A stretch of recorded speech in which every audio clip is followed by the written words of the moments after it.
This week, 120 people from across the country, at least 20 states, are coming here to Washington, D.C. to deliver a message to U.S. lawmakers that tariffs are hurting the U.S. economy. And the group Tariffs Hurt the Heartland commissioned this study showing the damage to the U.S. economy if tariffs go up from 10 to 25% as planned on March 1st. Of course, that's pertaining to Chinese goods. They predict that GDP will take a hit of 1/3 of 1%.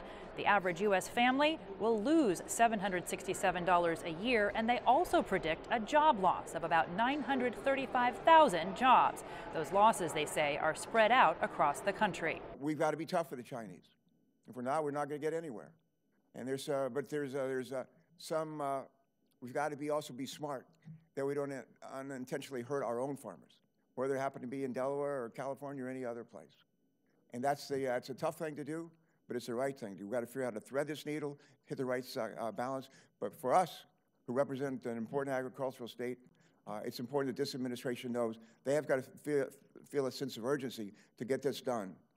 Avoid a 25% increase, and to the extent we can, we'll do a good thing for our whole country.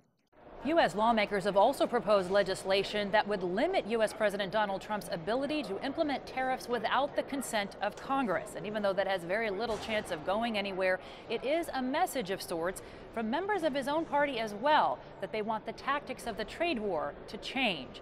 They also want the tariffs to be lifted on steel and aluminum so that the U.S. can work together with Canada and Mexico to enlist more concessions from Beijing. Take a listen.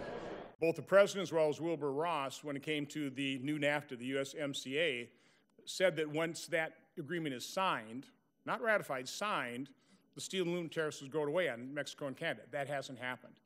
If you get agreement with countries that have come to the table because of that, if you don't relieve them of the tariffs, you're going to marginalize that as an effective leverage point for other negotiations as well.